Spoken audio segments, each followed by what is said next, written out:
we try to bring people from all walks of life and all industries. And, you know, the number one person that everybody has been requesting for months now is Most Jay requested. Morrison. Yeah, that's sure. a fact, man. Real life. Sure, they like, but they get aggressive. They like, if you're really serious, get Jay Morrison. I'm like, I tried. What do you want me to do? Like, we can reach out to him. Y'all guys ain't real to you. Yeah. So it's like, all right, man, y'all can stop asking. We got him. So if you don't know, legendary real estate investor, social activist as well.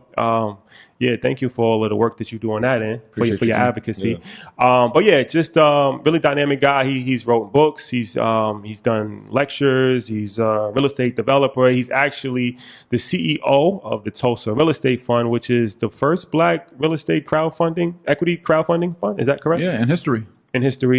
So yeah, we're gonna go over all of that. But he has a very extensive, very impressive resume, and anybody in the financial literacy circle, especially in our community, you know that he's been a leader for years before a lot of us was involved in social media. I'm a financial advisor. I just got in social media a couple of years ago, but I saw you before I got involved. So he's definitely been a trailblazer and somebody that we've all acknowledged as a leader and a trailblazer. So first and foremost, thank you. Thank you for rocking with us. Thank you for joining us. My pleasure. Thank you for having me. Yeah, no I appreciate doubt, it. Yeah, for sure. So we're going to jump right into it. So when I first heard about you, it was years ago when you was a realtor.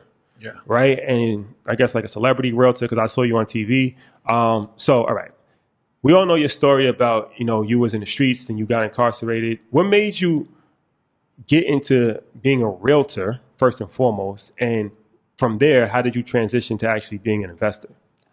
Well, actually, I started as an investor first before a realtor. Okay. Right. So when I left the streets in 2005, I left South 10th and Springfield Ave in Newark, New Jersey.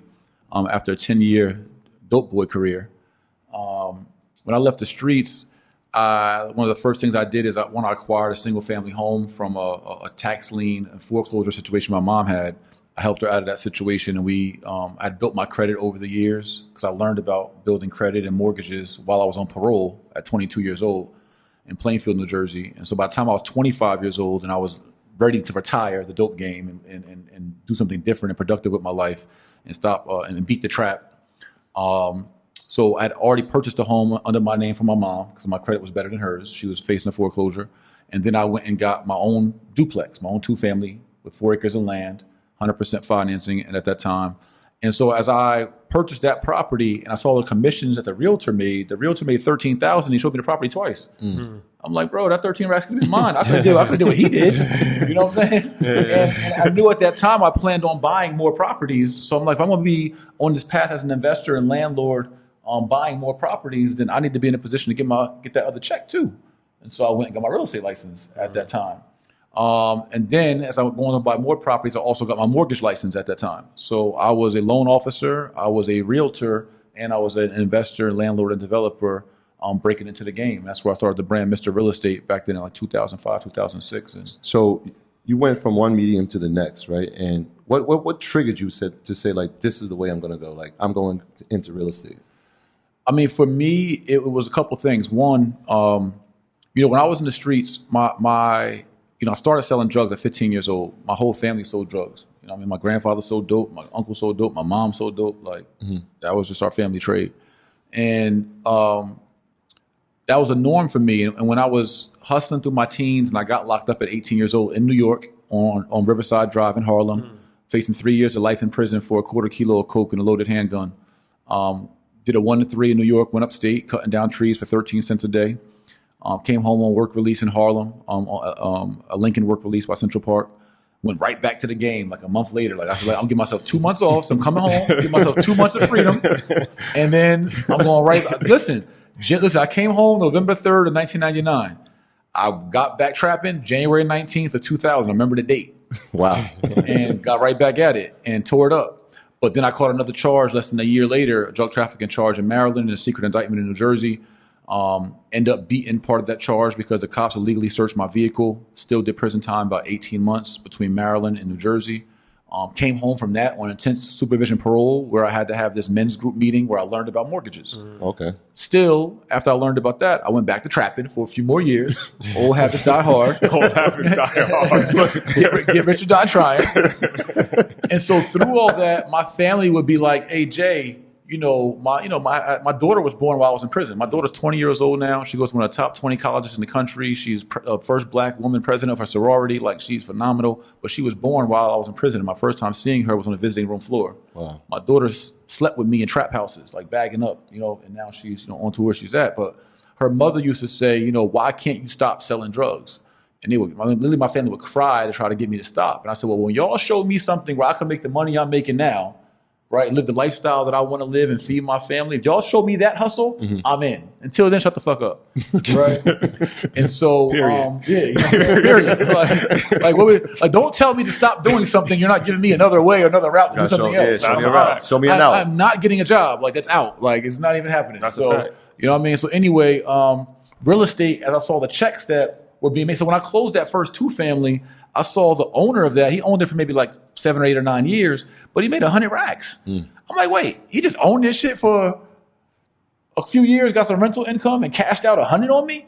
Like, I bought it from him. The realtor made 13. Yeah. He made 100, but I'm the one that went here and financed it. And I was like, you know what? This is all right. And then when I bought my mom out of that foreclosure, I helped my mom buy this house, FHA financing, in '99 when I came home. I gave my mom $3,000. She bought a house in Somerville, New Jersey for $100,000.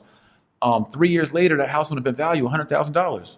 So when I cleared out her foreclosure she was in, we ended up selling it and cashing out like $99,000. My mom gave me $33,000 just for helping her with a $10,000 tax lien she had. And so I took the $33,000 and went and bought, a bird with it and went back in the streets. But my point is, I saw that real estate was lucrative, right? So to answer your question in this long roundabout way, that was it. What got me into it was like, okay, this real estate thing has some viability here. It showed you an out. To be my new hustle. And as I was approaching 25 years old and I'm trapping in Newark and I had another close call with the feds and some other shit. And also I'm like, yo, this is like, when I'm 30, I couldn't see myself being free or alive at 30. Like, I literally tried to picture myself approaching 25 years old, where I was going to be when I was 30. And all I could imagine was dead or in jail. I couldn't even see myself balling or new. You know what I mean? I didn't even see a victory for myself. Yeah. So I was like, if I can't picture myself winning, I can't continue this hustle. And so I literally broke my trap phone. I quit. Like, that day, I thought about the shit. Shit didn't make sense no more. Yeah. And I literally had cold turkey. I had work left and everything. Gave it to my man. Like, yo, I'm out. You said, you have the date in your head, so it's like that meant something. Like I'm out. And so I was like, you know what? Because I challenged myself. I said, a drug dealer can only sell drugs. A true hustler can hustle anything. And I'm like, yo, am I a drug dealer or am I really a hustler? And I was like, so what would happen if I took I grind, I get busy. Like, my energy level is always high. So I'm like, what would happen if I took the same energy, 24-hour shifts on the block, the same energy, taking trips, all that, trips to Nebraska, Maryland. I'm tearing the highways up, streets up, planes up, trains up, all that. So I said, what if I took the same innovation, same energy? I'm breaking down work. I'm making pressing machines at welding shops, all type of shit, bro. Like, I'm nuts. And so I was like, if I take this same innovation and energy, the same charisma and swag, and I put it into the real estate industry, what would happen? Full time, like my full effort, the full court press. And so I said, well, if I'm truly a hustler, let me go see. And that's when I, cold turkey, dropped the drug game, got into the real estate game, started as that landlord, got my real estate license, my mortgage license, ended up making my first $1 million in 3 years in real estate. But so how did you scale? Okay. So everybody's in real estate, right? And there's a lot of real estate agents and realtors and mortgage brokers. So, all right, you're coming off the streets with no formal education. None. You graduated from high school? I did. I dropped out of high school, 11th grade, and then I went back to the TOPS program for alternative kids, and I graduated from a vocational school. Yeah. Okay. All right. So you have that, but really no other formal education. So how do you go from being an ex-drug dealer to being a celebrity realtor? Like, I'm assuming you was like in the top 10%, 5%, whatever realtors to, whatever. How does that happen? Like, I actually brought my office's highest listing in Fort Lee office, $10 million listing from Alpine. It was the highest office listing in my office. I was the first African man in America hired by Prominent Properties, Sotheby's International Realty in Prominent Properties. But so how did that happen for you realtors that are still realtors themselves? Like, how are they trying to like break through because it's a lot of them. So like, how does that happen? It's the same intangible skills, bro. It don't matter if it's realtors, selling shirts, selling hot dogs, selling drugs. It's the same thing. Is that I went and found a connect. Like, I'm intentional. So when I was a real estate agent, and I started off with Keller Williams and being a regular residential agent, and I went through that phase for a few years. Then I started actually managing 2 mortgage companies as I worked my way up from a loan officer. I just engulfed the business. But as I got kind of tired or bored, and it's another long story within that, which I'll save us. But when I got to the point where I was like, you know what, this ain't really sexy. This ain't really my swag. Just to be a real estate agent, like that's just not like this shit ain't really cool to me. So I was like, Mr. Reality, wasn't it? Like, you know what I'm saying? So I'm like, you know what though? I see these guys on TV doing the high end houses, the $1 million listers, and all of that. I'm like, you know what? I could dig that. I could get fly, and you know what I mean, do the $1 million lister, multi-million-dollar houses. So what I did was I Googled richest towns in New Jersey. Simple. I said, I want to sell high-end houses. I want to be a luxury real estate agent. So where the fuck the luxury real estate properties at? Right. So I Googled richest towns in New Jersey. Alpine, New Jersey came up. I went and took 9 interviews in 2 days in Alpine. And then as I'm up in Alpine, seeing all these multi-million-dollar houses, I see all these blue signs in front of the biggest houses. And I couldn't even pronounce Sotheby's. I didn't know what the fuck that shit was. It was like, I didn't know how to pronounce it. But I'm like, all right, they winning. Like this Sotheby's, this blue sign with this Sotheby, whatever, however you say that, they winning. Right now. And so I rolled past the Sotheby's branch office in Alpine, and then I walked into the office. And after meeting with Weichert and Caldwell Banker and a few other agents, branches up there, and the manager of the office, she just fell in love with me. Her name was Mary. She just fell in love with me. Was like, oh my God, you're so handsome. You're so this, that, third. I told her my story. I told her everything. The felonies, where I come from, the whole thing. Yeah. And she was just like, that's so awesome. Like, I'm so happy you turned it around. Right, like, we love you. Like, you know what I mean? And so she talked to the CEO of the company, and we had a meeting with them. And I went to their other branch, and bro, they hired me.